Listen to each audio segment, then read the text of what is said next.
మెదక్ పట్టణంలో ఆదివారం సిఐటియు తెలంగాణ రాష్ట్ర 5వ మహాసభలు ప్రారంభమయ్యాయి. ఈ మహాసభలో 3 రోజుల పాటు జరగనున్నాయి. పట్టణంలోని వ్యవసాయ మార్కెట్ యార్డ్ నుంచి చిల్డ్రన్స్ పార్క్ వరకు భారీ ప్రదర్శన ర్యాలీ తీసి అక్కడ భారీ బహిరంగ సభ నిర్వహిస్తున్నారు.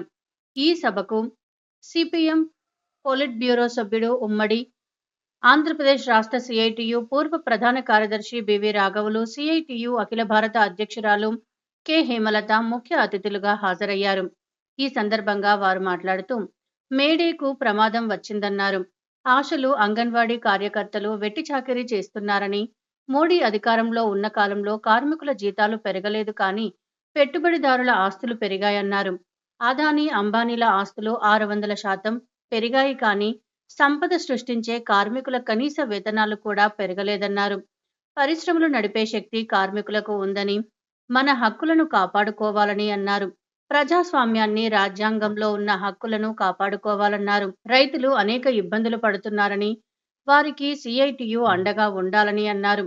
కాంగ్రెస్, బీఆర్ఎస్ పార్టీలు కార్మికుల హక్కులను కాలరాశాయని అన్నారు. కార్మిక హక్కులను కాపాడుకోవలసిన బాధ్యత ప్రతి ఒక్కరిపై ఉందన్నారు. ఈ కార్యక్రమంలో సిఐటియు నాయకులు, కార్మిక సంఘాల నాయకులు, కార్మికులు తదితరులు పాల్గొన్నారు. కార్మికులకి లభించని కొన్ని హక్కులు కూడా వాళ్ళకి చట్టాలు కలుగు చేస్తాయి లేబర్ కోడ్లు అని చెప్పేసి ప్రచారం చేస్తారు. ముఖ్యంగా కనీస వేతనాలు అందరికీ అమలు జరుగుతాయని చెప్పేసి. కానీ వాస్తవం ఏంటి? ఈరోజు ప్రభుత్వం అసలు కార్మికులుగానే గుర్తించని వాళ్ళు దాదాపు 1 కోటి మంది ఉన్నారు. ప్రభుత్వ రంగాల్లోనే పనిచేసే ప్రభుత్వ డిపార్ట్మెంట్స్లో మన అంగన్వాడీ వర్కర్స్, హెల్పర్స్ ఉన్నారు. దాదాపు 26 లక్షల మంది ఉన్నారు. అట్లాగే ఆశాలు 10 లక్షల మంది పైగా ఉన్నారు. అట్లాగే మధ్యాహ్న భోజన కార్మికులు 26 లక్షల మంది పైన ఉన్నారు. అట్లాగే అనేక ఇతర రంగాల్లో ఎన్హెచ్ఎంలోనే పనిచేసే వాళ్ళు అనేక మంది ఉన్నారు. నేషనల్ రూరల్ లైవ్లీహుడ్ మిషన్లో పనిచేసే మంది అనేక మంది లక్షల మంది ఉన్నారు. అట్లాగే సమగ్ర శిక్షా అభియాన్ అని చెప్పేసి దాంట్లో పనిచేసే పారా టీచర్స్ వాళ్ళందరూ ఉన్నారు. వీళ్ళెవ్వరినీ కూడా ప్రభుత్వం కార్మికులుగా కానీ ఉద్యోగులుగా కానీ గుర్తించట్ల. అంటే వీళ్ళకి కనీస వేతనాలు అమలు చేసే ప్రశ్నే లేదు. రెండోది, కనీస వేతనాలు అనేది అమలు చేయడానికి ఒక ప్రామాణిక ఇది ఉంది. కనీస వేతనాలు అమలు చేయడానికి ఎంత ఉండాలి, దానికి ప్రామాణికం ఏంటి, ఎన్ని క్యాలరీస్, ఇవన్నీ అని చెప్పి ఈ లేబర్ కోడ్స్లో దాని చర్చ ఏమీ లేదు. అలాగే కేంద్ర ప్రభుత్వానికి ఫ్లోర్ లెవెల్ మినిమం వేజెస్ అంటే చాలా అట్టడుగున ఉండే కనీస వేతనాలు అమలు చేసే అధికారం. ఇప్పటి వరకు వేజ్ బోర్డ్స్ అనేవి ఉండేవి. దాంట్లో కార్మికుల ప్రతినిధులు, యజమానుల ప్రతినిధులు, ప్రభుత్వ ప్రతినిధులు ఉండేవాళ్ళు. వాళ్ళు చేసిన సిఫారసుకి అనుగుణంగా కనీస వేతనాలు నిర్ణయించేవాళ్ళు. కానీ ఇవాళ ఏంటంటే ఆ వేజ్ బోర్డ్స్కి ఏమీ ఇది లేదు. కేంద్ర ప్రభుత్వమే ఏకపక్షంగా కనీస వేతనాలు నిర్ణయిస్తుంది. దానికి ప్రామాణికం ఏంటి అనే దాని గురించి ఏమీ చర్చ లేదు. ఎన్ని సంవత్సరాలకు ఒకసారి దాన్ని రివైజ్ చేస్తారు అనేది ఏమీ లేదు. అంటే ఒక విధంగా చెప్పాలంటే ఇందాక చెప్పారు 168 రూపాయలు. ఇవాళ కేంద్ర ప్రభుత్వం నిర్ణయించిన ఫ్లోర్ లెవెల్ మినిమం వేజ్ అనేది 168 రూపాయలు.